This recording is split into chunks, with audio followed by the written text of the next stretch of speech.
الشیطان الرجیم بسم اللہ الرحمن الرحیم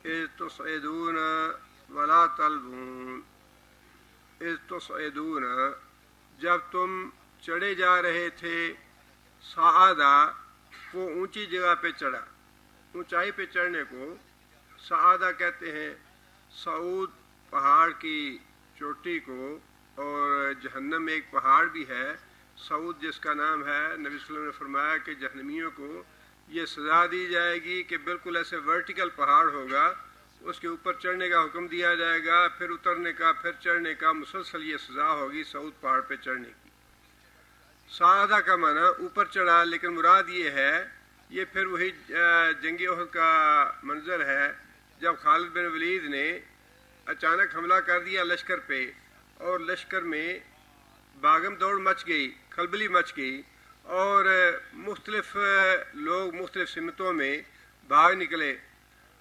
اس وقت کا ذکر کرتے ہوئے اللہ تعالیٰ یہ ارشاد فرما رہے ہیں کہ تم میں سے ایک گروہ تو وہ تھا کچھ لوگ تو وہ تھے تصعدون بھاگے چلے جا رہے تھے ولا تلوون اور نہیں مڑ رہے تھے نہیں پلٹ رہے تھے علی احد کسی دوسرے کی طرف پلٹ کے دیکھنے کی ہوش نہیں تھی انہیں والرسول یدعوکم حالانکہ رسول یدعو دعوت دیتا تھا بلاتا تھا تم کو رسول اکرم صلی اللہ علیہ وسلم تنے تنہا رہ گئے ایک وقت میں 9 صحابہ کرام اور ایک وقت ایسا بھی آیا کہ صرف 2 یا 3 صحابہ کرام نبی صلی اللہ علیہ وسلم کے پاس رہ گئے 9 یا 11 صحابہ کرام نبی صلی اللہ علیہ وسلم کے پاس رہ گئے اور نبی صلی اللہ علیہ وسلم نے آواز بھی دی لوگوں کو اللہ تعالیٰ نے اس وقت کا ذکر کرتے ہوئے یہ بات ارشاد فرمائی کہ کتنی بڑی غلطی ہوئی تم سے یہ تم لوگ بھاگے چلے جا رہے تھے اور کسی کی سن نہیں رہے تھے ولا تلوون علی احد اور کسی کو پلٹ کے دیکھتے نہیں تھے پلٹ کے کسی کو احد سے مراد کون یہاں پہ مراد ہے اللہ کے رسول کو جن کی طرف پلٹ کے آنا چاہیے تھا کہ تم کسی کو پلٹ کے دیکھ بھی نہیں رہے تھے ایسے بدحواسی پیدا ہوئی ایسے ہوش و حواس گم ہو گیا تمہارے اچانک حملے کی وجہ سے کہ تم میں سے ایک گروہ جو تھا اس طرح وہ بھاگا کہ اس نے پلٹ کے دیکھنے کا بھی ہوش نہ رہا اس کو حالانکہ اللہ کے رسول بلا رہے ہیں ان لوگوں کو الیہ عباد اللہ الیہ عباد اللہ اللہ کے بندو میری طرف آؤ اللہ کے بندو میری طرف آؤ انا رسول اللہ میں اللہ کا رسول ہوں لیکن ایک تو نبی صلی اللہ علیہ وسلم کے شہادت کی افواہ پھیل چکی تھی جس سے مسلمان جو تھے وہ بالکل ہی ہمت ہار بیٹھے بعض لوگ جو تھے اور لوگوں کو دوسرا یہ بھی مفسرین نے لکھا ہے کہ نبی صلی اللہ علیہ وسلم کی آواز اتنی نہیں تھی جو دور تک جاتی لیکن جب حضرت مصعب بن عمیر نے یہی آواز دی کہ اللہ کے رسول تمہیں بلا رہے ہیں اور اللہ کے رسول زندہ ہے تو لوگوں تک وہ بات پہنچی تو اس وقت پھر بہت سے لوگ جو ہے فوراً پلٹ کے نبی صلی اللہ علیہ وسلم کے پاس آئے لیکن یہ بات اللہ تعالیٰ نے ان لوگوں کی اس وقت کی ارشاد فرمائی جب حملہ ہوا اور بدحواسی میں کچھ لوگ جو تھے وہ انہوں نے بھاگنا شروع کر دیا میدان جنگ چھوڑ دیا ان کے بارے میں اللہ فرماتے ہیں کہ رسول تمہیں بلا رہا تھا اور تم سے یہ بہت بڑی غلطی ہوئی بہت بڑا گناہ ہوا کہ تم اللہ کے رسول کے بلانے کے باوجود پلٹ کے آئے نہیں اس کی طرف یا تم نے بات سنی نہیں اللہ کے رسول کی فی اخراکم تمہارے پیچھے سے رسول جو ہے وہ پیچھے سے تمہیں آوازیں دے رہا ہے اور تم بھاگے چلے جا رہے ہو کسی کی طرف پلٹ کر دیکھا بھی نہیں تم نے اللہ فرماتے ہیں فَأَصَابَكُمْ